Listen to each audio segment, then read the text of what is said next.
Alors maintenant, un exercice un peu différent. Je vais inviter un de mes associés sur scène, Michael Kopsilas, que je vais avoir le plaisir d'interviewer.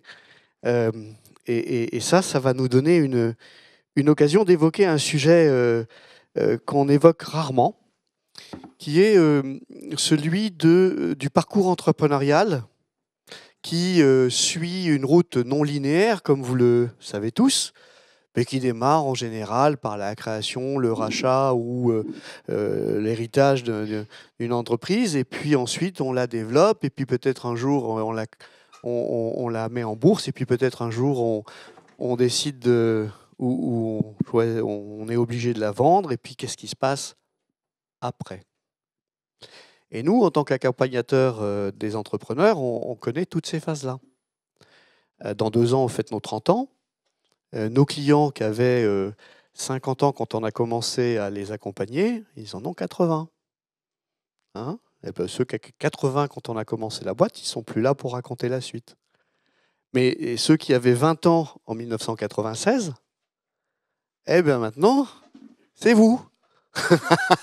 Un certain nombre d'entre vous. Pas... Voilà. Donc, Michael, toi, avant de devenir un associé Melsion, tu as été entrepreneur. Et donc, toute cette aventure commence comment, en fait? Est-ce qu'on m'entend? Et on t'entend très bien. Bonjour à tous. Alors j'ai pris une petite note, c'est pas parce que je suis totalement amnésique, mais parce que je vais éviter de me perdre dans les détails. Et d'ailleurs, je compte sur toi, Patrick, pour m'interrompre si on perd un petit peu, parce qu'on remonte quand même un peu plus de 30 ans en arrière.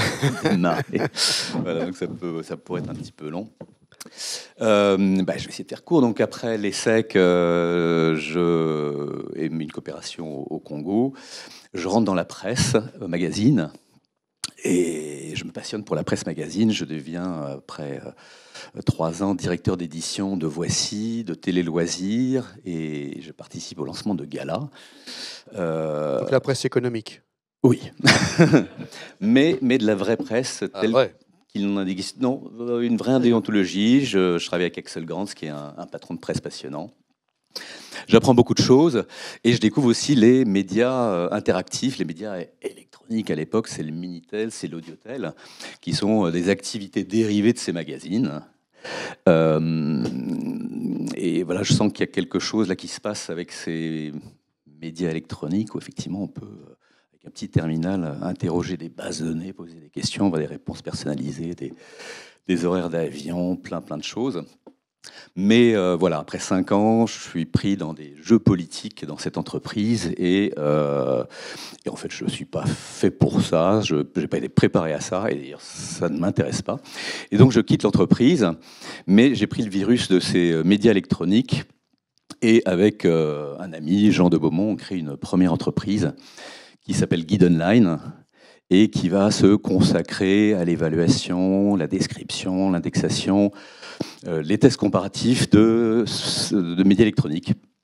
Donc des services Minitel, etc. On va tester des CD-ROM, les meilleurs CD-ROM sur le Louvre, les premiers sites internet de calcul itinéraire, on va les comparer, les meilleures librairies en ligne, etc. On va devenir le centre d'essais télématiques de l'UFC Que Choisir. Et on va publier nos tests dans un certain nombre de revues. Voilà, et assez rapidement, on commence à parler un peu de plus en plus d'Internet. Et je me dis que cette société, il va falloir la faire pivoter. Et donc voilà, de fil en aiguille, j'ai l'idée de lancer un guide des bonnes affaires sur Internet. Et à ce moment-là, mon associé, c'était moins sa tasse de thé. Pour l'anecdote, hein, je le fais sortir et je lui demande, ça t'intéresse plus, donc il n'y a plus de raison que tu restes dans le capital, comment on fait? Et donc il me sort un prix qui était à la fois raisonnable, mais au-dessus des moyens dont je disposais à l'époque. Et donc, je lui dis, écoute, si je t'en donne la moitié maintenant, et puis l'autre moitié, allez, disons dans 2 ans, si l'entreprise existe encore, je te verse le complément. 2 ans après, l'entreprise existe encore, mais je n'ai pas les moyens de le payer. Alors, et donc, je peux dire que tu n'es pas le premier entrepreneur qui nous raconte cette histoire. Hein. Ah ouais, parce qu'on est jeune, on pense que l'entreprise va se développer suffisamment rapidement, qu'elle aura les moyens, qu'on trouvera donc le financement sans trop de difficultés.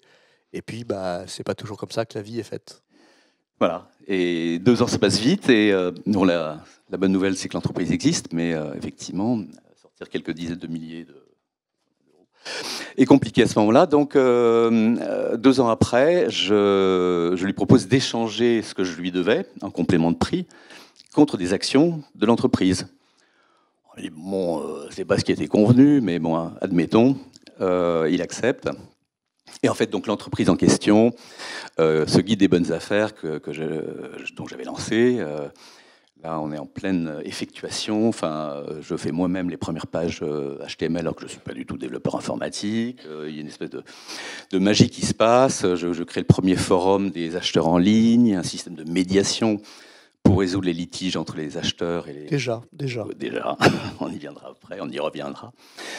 Et voilà, de fil en aiguille, ça intéresse des business angels, un fonds d'investissement. Mais ça reste un site qui est essentiellement éditorial. C'est des bonnes affaires, c'est des fiches descriptives des quelques 300 premiers sites de vente en ligne. On n'est pas encore très très loin à l'époque. Mais il manque ce qui commence à émerger, c'est-à-dire la technologie de comparaison des prix, les fameux shopbots. Et donc je cherche une technologie pour compléter mon offre. Et je découvre une société qui s'appelle Laventis, qui est basée à Angers. Je fusionne avec elle à 50-50.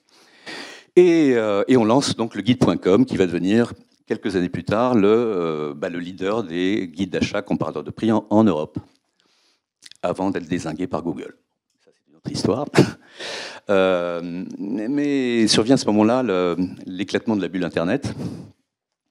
Et donc là, effectivement, on s'était retrouvé donc après fusion avec une entreprise de 70 personnes. On a du cash sur le compte, mais ça file très vite. Il y a un burn rate qui est un peu important. Et donc après l'éclatement de la bulle Internet, on est en mai-juin 2000. On réalise qu'on ne relèvera sans doute plus d'argent avant longtemps. Et donc, il va falloir faire des économies. Et donc, s'ensuit une période où on va chaque mois licencier du monde. Donc, toute l'équipe d'Angers va y passer. Et de 70 personnes, on va revenir à une quinzaine de personnes, qui est l'équipe historique que j'avais constituée à Paris.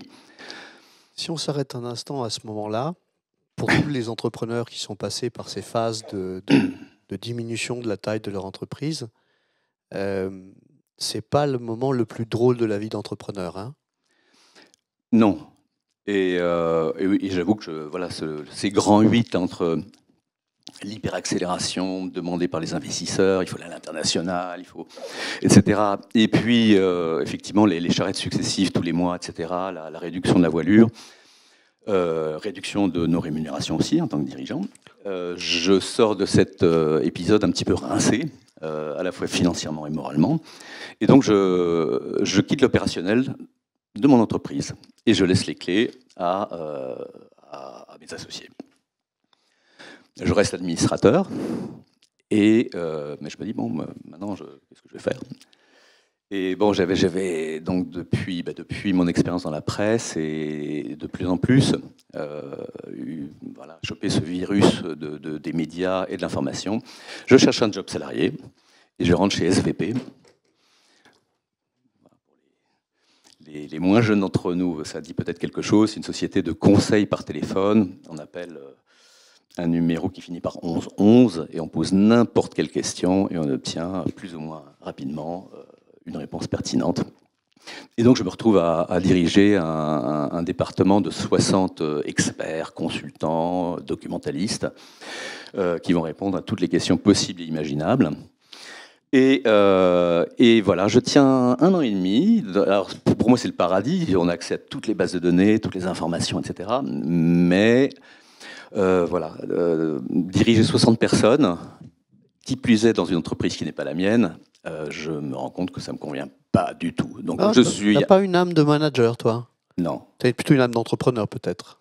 Ouais, et un type d'entrepreneur qui va être plutôt le créateur. J'adore développer des concepts, les mettre en place, définir la proposition de valeur, les services, le business model, mais après, le développement, c'est pas mon truc, comme on le verra un petit peu plus loin. Donc, en gros, oui, j'ai un certain nombre de défauts. Je suis un peu trop perfectionniste, j'ai un peu du mal à déléguer. Il y a certaines décisions où je vais être un peu rigide, d'autres par contre que je vais avoir du mal à prendre. Donc tout ça fait que c'est pas génial pour manager. Donc après 1 an et demi, je quitte cette entreprise, SVP, et assez rapidement me reprend le virus de la création d'entreprise et je crée EcoGest.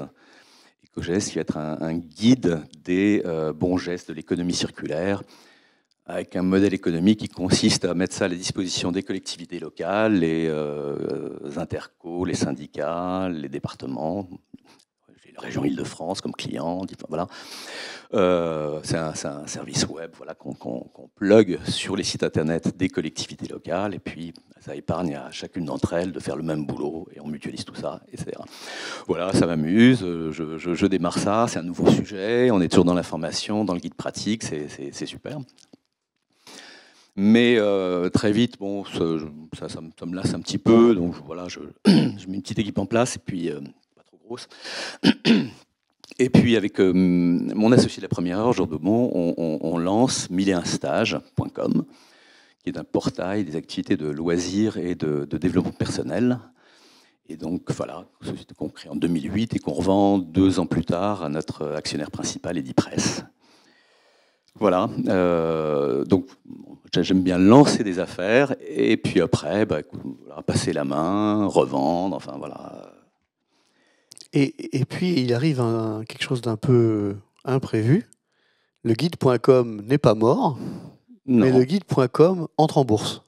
Voilà, le guide.com est entré en bourse en 2006 sur Alternext.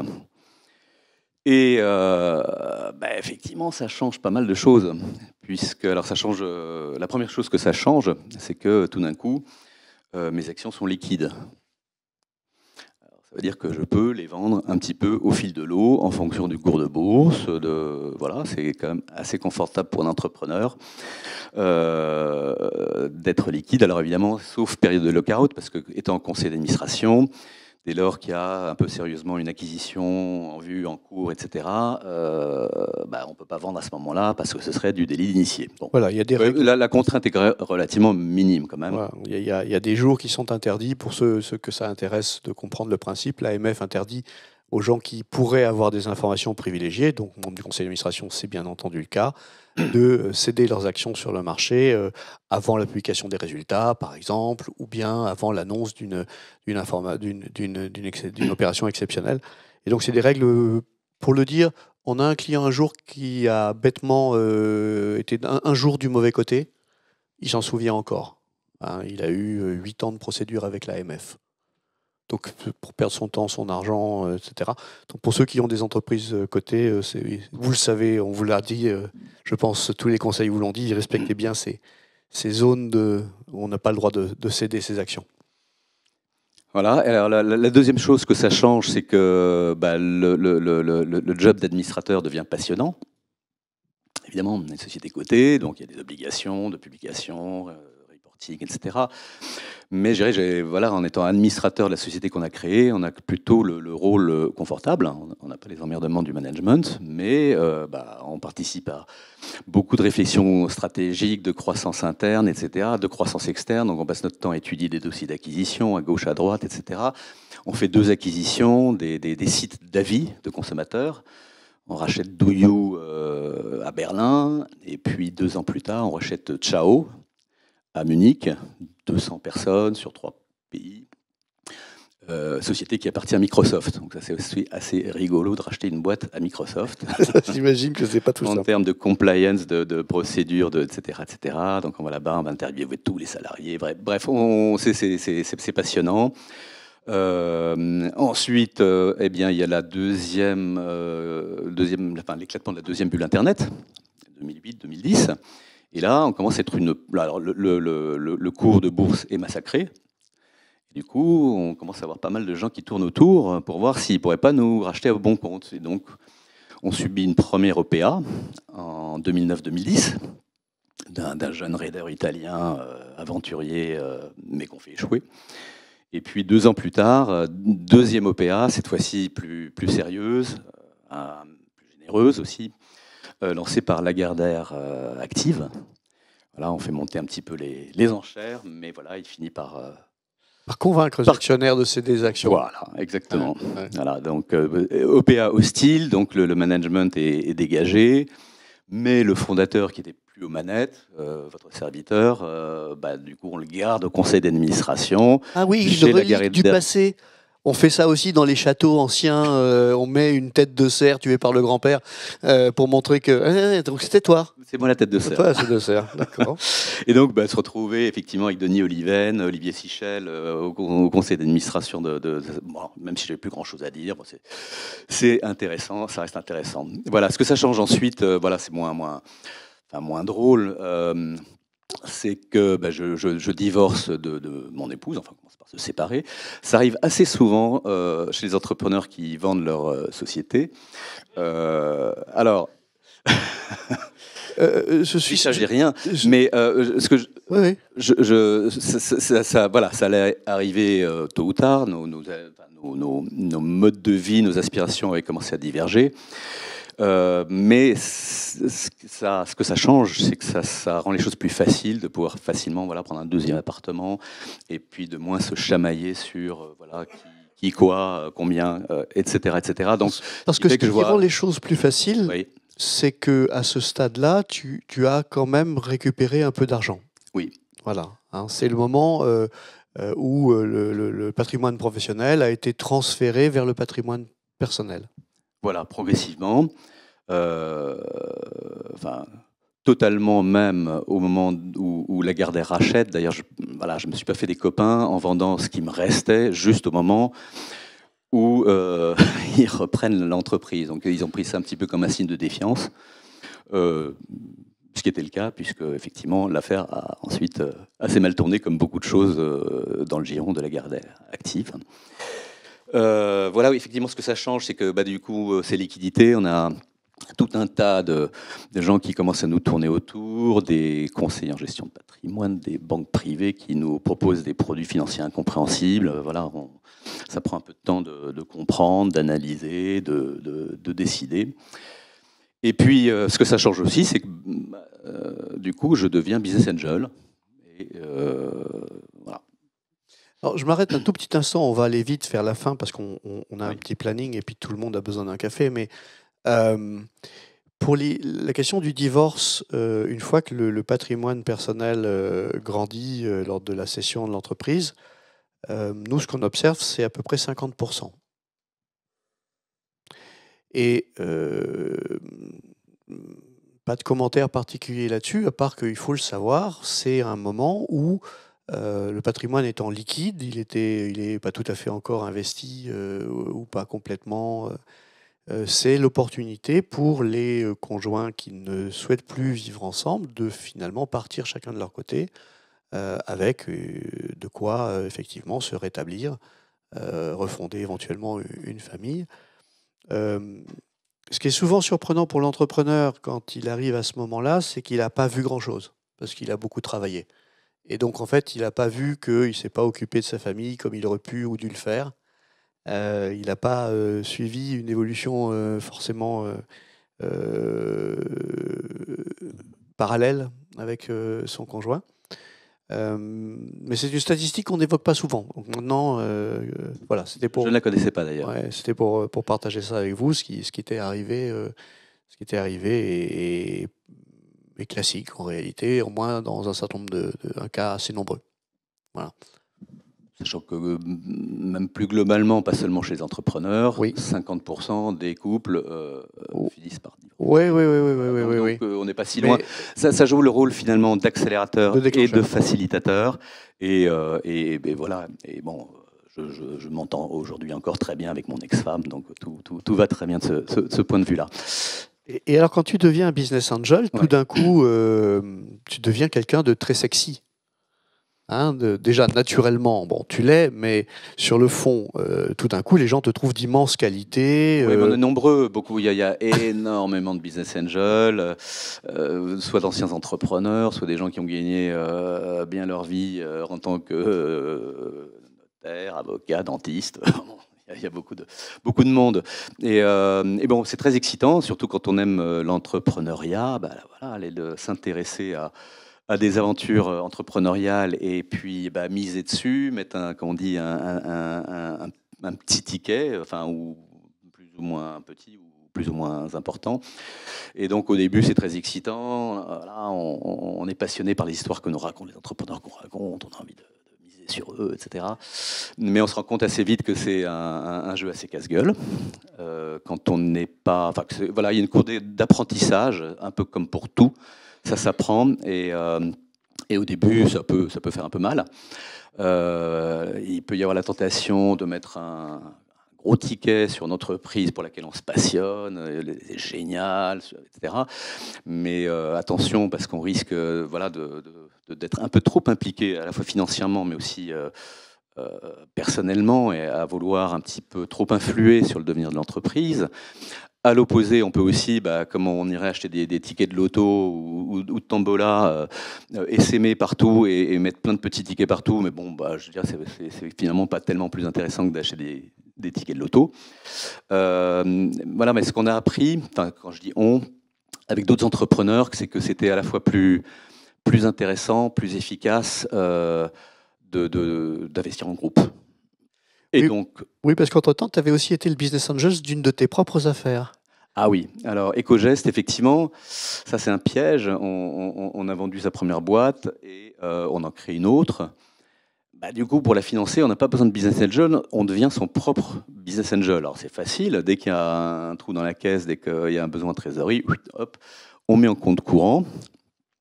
Et c'est un peu trop facile, c'est-à-dire qu'on devient un peu laxiste, pas moins rigoureux, moins exigeant sur les objectifs de rentabilité, etc. C'est un piège. À savoir quand même, si jamais on est dans cette situation-là et qu'on met en compte courant et qu'on est amené à abandonner ces comptes courants pour reconstituer les fonds propres, surtout penser à mettre une clause de retour à meilleure fortune qui permettra ensuite, une fois que la meilleure fortune sera atteinte, de récupérer ses comptes courants. Et là, c'est vrai que ça fait des rémunérations qui sont sympathiques, puisque sans charge sociale, sans IS et sans IR. Donc c'est pas mal d'avoir une cagnotte comme ça, finalement, qu'on a pu alimenter. Oui, enfin, en même temps, c'est de l'argent qui avait payé l'impôt, qu'on a investi là-dedans, et puis qu'on fait juste que le retirer. Sauf si on le fait transiter par une ligne. Bon, bref. Bon. Voilà, donc qu'est-ce qui se passe il se passe qu'il y a pas mal maintenant de groupes de business angels qui permettent de travailler en équipe, de faire à la fois de mutualiser les risques et puis de faire jouer l'intelligence collective. Donc il y a des clubs de business angels régionaux, Paris, Sud, etc. Il y a des clubs de business angels thématiques, la santé, les nouvelles technologies, l'IA, etc. Et puis il y a ce qu'on appelle maintenant aussi les deal clubs, qui sont des associations plus ou moins informelles de business angels qui ont proposé des dossiers, c'est instruit par une équipe de gestion, et on crée à chaque fois un SPV, Special Purpose Vehicle, c'est-à-dire une holding qui va rassembler tous les business angels pour que dans l'entreprise, il n'y ait qu'un seul. Et alors nous, on a fait différemment avec d'autres entrepreneurs. On a créé LER, les entrepreneurs réunis, qui était un attelage un peu original, donc entre des petits fonds d'investissement, des fonds d'entrepreneurs, et LER, donc bras armés pour l'accompagnement des entreprises. Et donc on a un système assez rigolo, c'est-à-dire qu'à la fois on cherchait des cibles pour investir, pour ensuite les accompagner, mais en leur vendant de l'accompagnement. C'est un beau modèle, ça. C'est marrant, chez Melchior, on n'a jamais pensé à un truc comme ça. Ouais. On devrait peut-être y penser, en fait, ou ça n'a pas que des avantages? Non, c'est à l'inverse aussi, c'est-à-dire qu'on accompagne des entrepreneurs et puis on leur vend du comité stratégique, du coaching, des ateliers, business model, proposition de valeur, alignement de la vision, du co-skilling, embellir marié en prévision d'une sortie, etc. Donc on a toute une boîte à outils comme ça avec des choses des modalités d'accompagnement des entrepreneurs, et une fois qu'on a un petit peu le pied dedans, on finalement se fait payer les due diligence pour, le moment venu, pouvoir investir dedans. Donc c'est un modèle à double détente. À moralité variable, c'est ça?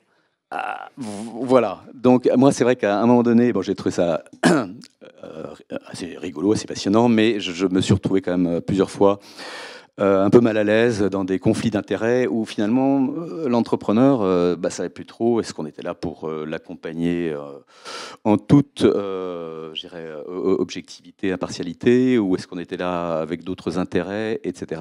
Donc tout ça pour dire que bon, ça existe et c'est intéressant, ça a une valeur, mais voilà, je me suis pas toujours senti à l'aise dans ce modèle-là. Et donc je l'ai quitté. J'ai quitté ce collectif avant de croiser la route de Melcian, Chassaigne et compagnie, un petit peu plus tard. Entre-temps, je me suis formé à la médiation. Oui, parce que c'est quelque chose que tu portes en toi depuis longtemps. Bah, oui, je le faisais un petit peu comme M. Jourdain, sans le savoir ou sans le faire exprès. C'est-à-dire que dans les sociétés qu'on accompagnait ou qu'on finançait, tôt ou tard, une fois sur deux, à nouveau peut-être, conflit entre associés. Et donc, voilà, c'est plutôt moi qui m'y collais, parce que voilà, j'aimais bien, j'ai toujours eu cette tendance à faire un peu moins de business et un peu plus d'humain, et donc être intéressé par ces modalités-là, donc d'aide à la résolution de conflits, notamment entre associés.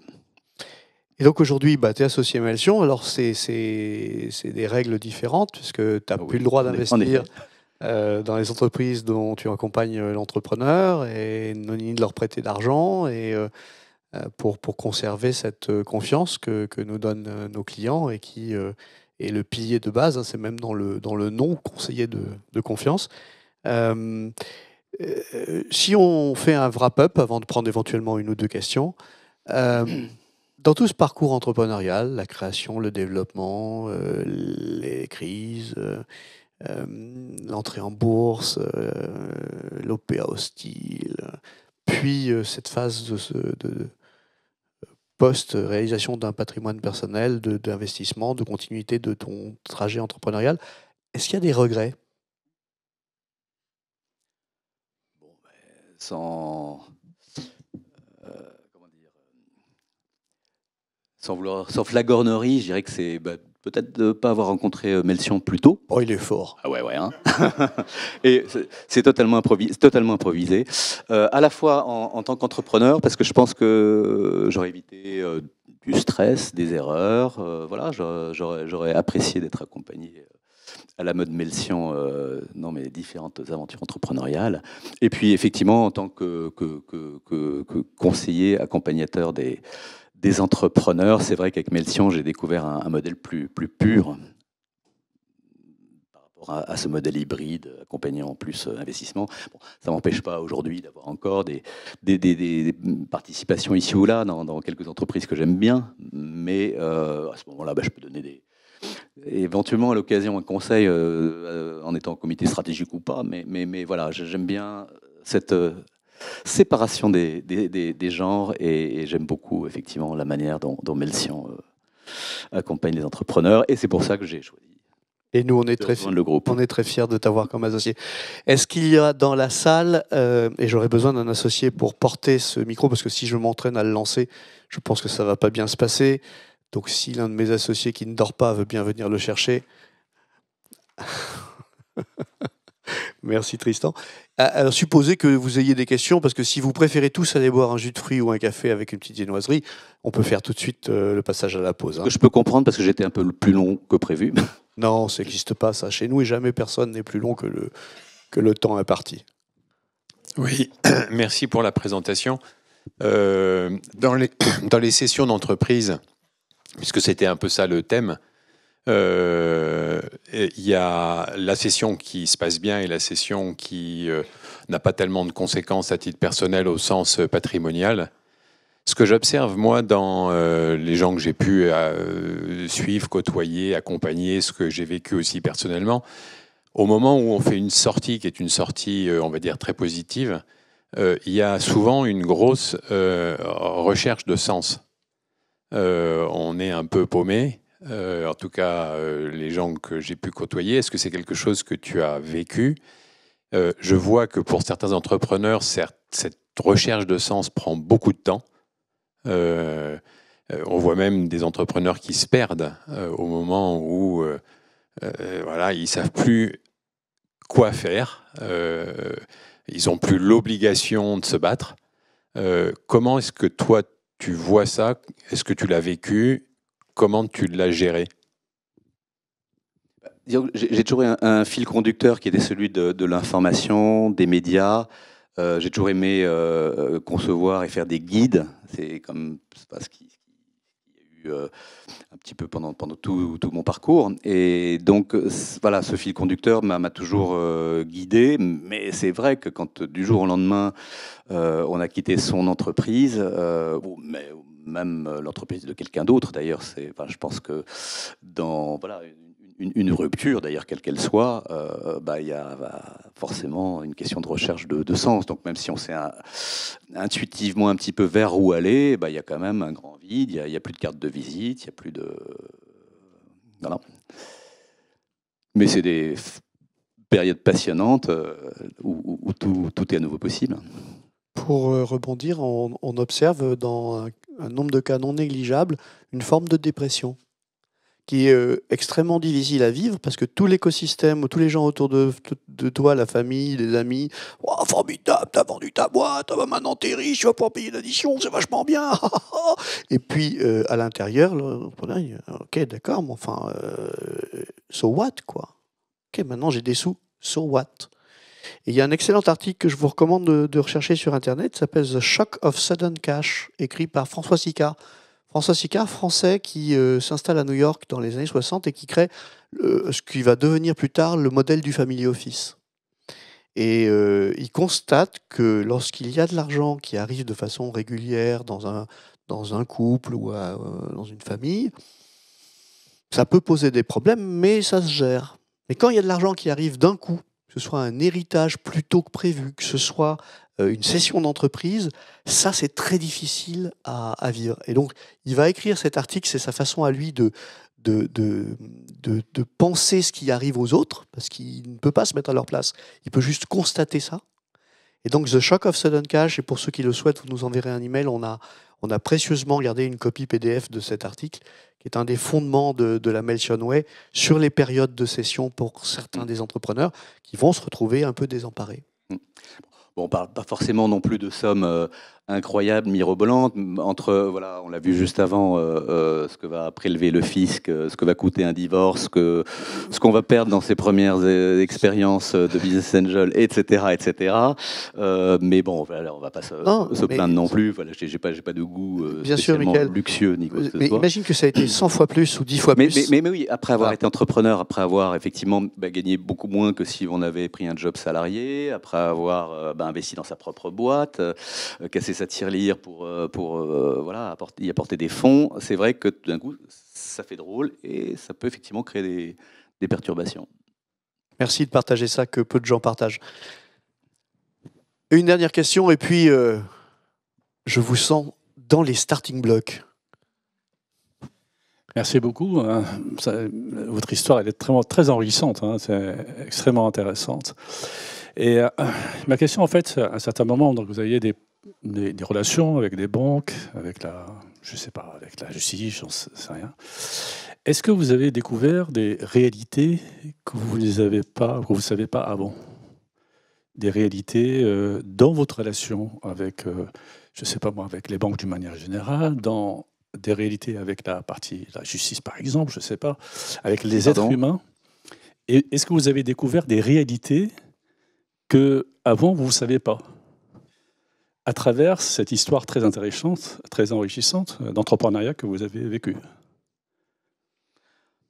Oui, on va dire le monde de la finance, c'est-à-dire les fonds, les investisseurs, tous ces produits financiers qui sont construits à partir de là, des fonds de secondaire, des fonds qui sont des fonds de co-invest, des fonds qui rachètent des participations au moment où le fonds qu'ils avaient acquis doit clôturer, rembourser ses actionnaires.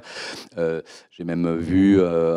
la créativité va quand même assez loin. Après la crise des subprimes, j'ai rencontré un entrepreneur qui rachetait des paquets de dettes aux banques, qui les titrisaient et qui constituaient des fonds en appelant donc des souscripteurs qui devenaient propriétaires de petits bouts de paquets de créances de la BNP, par exemple.